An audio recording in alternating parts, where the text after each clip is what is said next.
Hello guys and welcome back to the Toffee Blues, your source for all things Everton. Once again I'm Greg and this is the starting 11 show. Of course we have Southampton on Monday and the most relevant injury news here is that Calvert-Lewin and Allan are ready to get back into the team in the starting 11 after of course starting on the bench in the Merseyside derby. But on the flip side of the coin, Yerry Mina is still out for a while unfortunately. Going into the team, the predicted lineup that I think Ancelotti might go with here, I'll go back to our usual formation here, the sort of 4-3-3, if that's how you want to look at it. It's a dice rolling goal, really.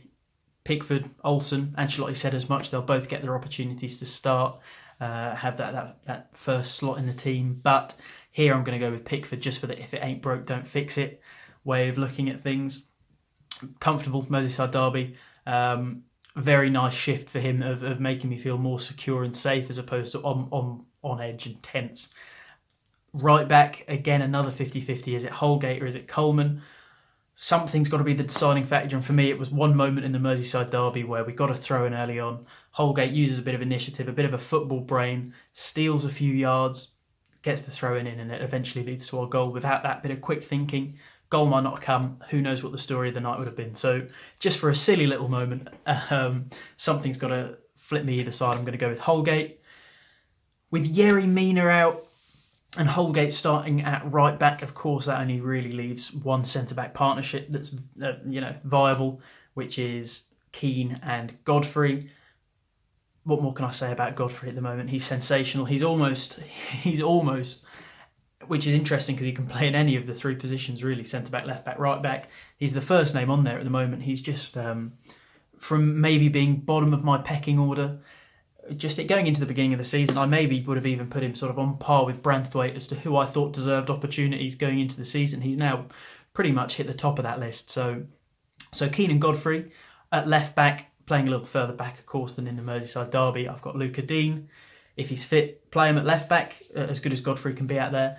And that's a real riddle. It's a jigsaw puzzle, that back line, because you've got so many players who can play in different positions. You've got a lot of quality players who are in very good form. Let me know how you guys would line up that back line, both for this game and just going forward, especially when Yerry Mina is back. Does he fit in? Does Godfrey go on the right and Holgate drop out of the team completely? That's a bit of a conundrum. And talking about conundrums, and on the Godfrey theme, talking about players who have played their way into the team where maybe we wouldn't have expected it, it's Tom Davies. He's made it very hard for me to drop him here. Of course, the instant reaction in your head would be Allan's back, him and Decore are back, then play someone a little bit more forward in front of them. It's very hard to drop him. He's been... is it testament to Ancelotti? I'm not sure. Ancelotti, what he's done is brought a lot of players into the club who maybe we wouldn't have had the draw for before, but he's also brought players on the fringes of the club back into the fold who are now having such a positive impact for us.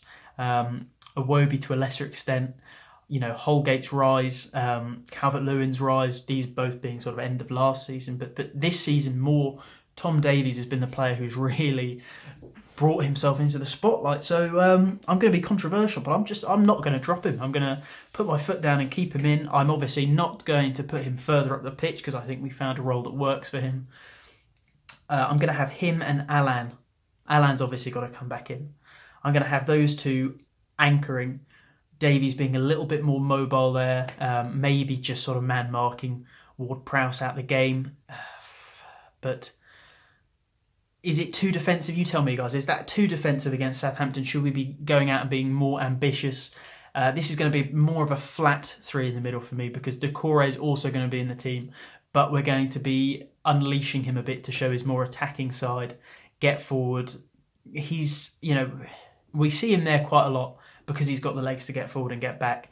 But he's always got that in the back of his mind that he's got to get back in and sit and especially cover that right side where maybe James doesn't get back so much when he's on the right. So unleash him, give him a bit of a free rein. Front line, of course, on the right, I've alluded to it, is James. Calvert-Lewin through the middle, now he's back, of course. Very impressive how Richarlison led the line against Liverpool. Good to know that he is a good option there when Calvert-Lewin is out. And, of course, he does keep his place on the left.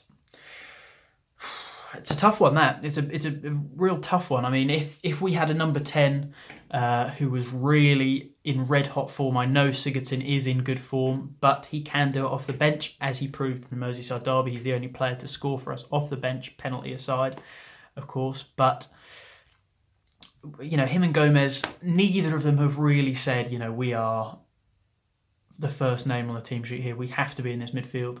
So for me, I don't think either of them forced their way into this lineup. Let me know if you guys disagree here, of course. In fact, would you have James inside with those two behind them, and maybe Iwobi goes out right? It's you do look at this, and it's such a nice conundrum to have, because in previous seasons we've gone, how are we going to get enough quality personnel to fit a starting 11? And now we're sort of thinking it's harsh on Iwobi, it's harsh on Gomez, it's harsh on Sigurdsson. It's harsh on Seamus Coleman, all of these players, not necessarily in bad form at all, just not quite doing enough. And that's the kind of mentality we need. That's the kind of problems we have to push forward. So that's my team, guys. Pickford, Holgate, Keane, Godfrey, Dean, Davies and Allen, Decore maybe just a little in front of them, with James, Calvert-Lewin and Richarlison. Do you disagree? Do you agree? Do you think that's enough to beat Southampton? Of course, with Romeo out for them, a huge boost for us in what we can do in that midfield. Maybe that suits the more, I don't want to say experimental, but the different midfield partnership we have there.